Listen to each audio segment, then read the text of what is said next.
500ನೇ ವರ್ಷದ ರಾಣಿ ಅಬ್ಬಕ್ಕ ಜನ್ಮ ಜಯಂತಿ ಪ್ರಯುಕ್ತ ಇಡೀ ರಾಜ್ಯದಾದ್ಯಂತ ಎಬಿವಿಪಿ ರಥಯಾತ್ರೆ ಹಮ್ಮಿಕೊಂಡಿದೆ. ತುಮಕೂರು ಜಿಲ್ಲಾ ಕೇಂದ್ರಕ್ಕೆ ಆಗಮಿಸಿದ್ದ ರಾಣಿ ಅಬ್ಬಕ್ಕ ರಥಯಾತ್ರೆಯಲ್ಲಿ ಗೃಹ ಸಚಿವ ಪರಮೇಶ್ವರ್ ಭಾಗಿಯಾಗಿ ಅಚ್ಚರಿ ಮೂಡಿಸಿದ್ರು. ತಿಪ್ಟೂರು ಎಬಿವಿಪಿ ಘಟಕದಿಂದ ಆಯೋಜಿಸಿದ್ದ ಕಾರ್ಯಕ್ರಮದಲ್ಲಿ ಸಚಿವ ಪರಮೇಶ್ವರ್ ಭಾಗಿಯಾದರು. ಇತ್ತೀಚೆಗೆ ಡಿಸಿಎಂ ಡಿಕೆ ಶಿವಕುಮಾರ್ ಆರ್ಎಸ್ಎಸ್ ಗೀತೆ ಹಾಡಿ ಅಚ್ಚರಿ ಮೂಡಿಸಿದ್ರು. ಬಿಜೆಪಿ ಬೆಂಬಲಿತ ಎಬಿವಿಪಿ ಕಾರ್ಯಕ್ರಮದಲ್ಲಿ ಪರಮೇಶ್ವರ್ ಭಾಗಿಯಾಗಿದ್ದು ಎಲ್ಲರನ್ನೂ ಹುಬ್ಬೇರಿಸುವಂತೆ ಮಾಡಿದೆ. ಈ ಬಗ್ಗೆ ಮಾತನಾಡಿದ ಗೃಹ ಸಚಿವ ಪರಮೇಶ್ವರ್, ನಾನು ಯಾವ ಎಬಿವಿಪಿ ಕಾರ್ಯಕ್ರಮದಲ್ಲೂ ಭಾಗಿಯಾಗಿಲ್ಲ ಅಂತ ಹೇಳಿದ್ರು. ದಾರಿಯಲ್ಲಿ ಬರುವಾಗ ರಾಣಿ ಅಬ್ಬಕ್ಕ ಮೆರವಣಿಗೆ ಬರ್ತಾ ಇತ್ತು.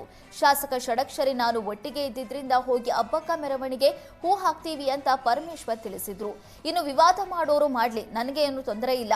ನನ್ನ ಸೈದ್ಧಾಂತಿಕ ಬದ್ಧತೆಯನ್ನ ಯಾರು ಪ್ರಶ್ನೆ ಮಾಡೋದಕ್ಕಾಗಲ್ಲ ಅಂತ ಸಚಿವ ಪರಮೇಶ್ವರ್ ತಿಳಿಸಿದ್ರು.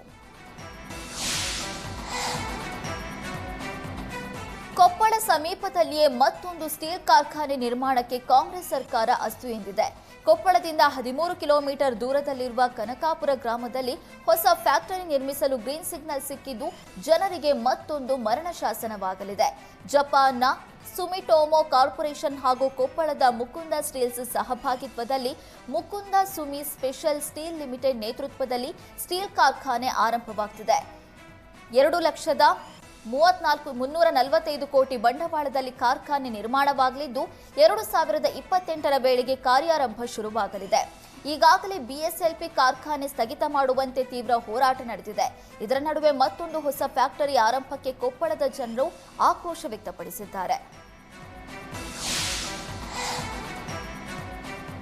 ಅರಣ್ಯ ಭೂಮಿ ಅತಿಕ್ರಮವಾಗಿದೆ ಅಂತ ಬೆಳೆದ ಬೆಳೆ ಕಡಿದು ಅರಣ್ಯ ಅಧಿಕಾರಿಗಳು ದರ್ಪ ಮೆರೆದಿದ್ದಾರೆ. ಕೊಡಗಿನ ಮುಕ್ಕೋಡ್ಲು ಗ್ರಾಮದಲ್ಲಿ 2 ಎಕರೆ ಏಲಕ್ಕಿ ಮತ್ತು ಕಾಫಿ ಬೆಳೆ ಕಡಿದು ಅಧಿಕಾರಿಗಳು ನಾಶ ಮಾಡಿದ್ದಾರೆ. ತೋಟವನ್ನೇ ಸರ್ವನಾಶ ಮಾಡಿದ ಅಧಿಕಾರಿಗಳ ವಿರುದ್ಧ ರೈತ ನಾಣಿಯಪ್ಪ ದೂರು ನೀಡಿದ್ದಾನೆ. ಮಡಿಕೇರಿ ರೇಂಜರ್ ದಿನೇಶ್ ಮತ್ತು ಫಾರೆಸ್ಟರ್ ದರ್ಶಿನಿ ತಂಡದವರಿಂದ ದೌರ್ಜನ್ಯವಾಗಿದೆ ಅಂತ ಮಡಿಕೇರಿ ಗ್ರಾಮಾಂತರ ಠಾಣೆಗೆ ದೂರು ನೀಡಲಾಯಿತು. ಕಳೆದ 30 ವರ್ಷದಿಂದ ಸರ್ವೆ ನಂಬರ್ 33/2ರಲ್ಲಿ ರೈತ ನಾಣಿಯಪ್ಪ ಕೃಷಿ ಮಾಡ್ತಾ ಇದ್ದ.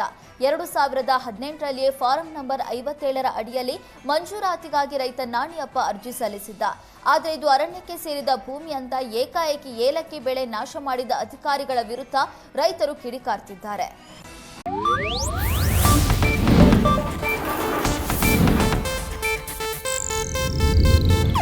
ಇದು ಏಷ್ಯಾನೆಟ್ ನ್ಯೂಸ್ ನೆಟ್ವರ್ಕ್ ಪ್ರಸ್ತುತಿ.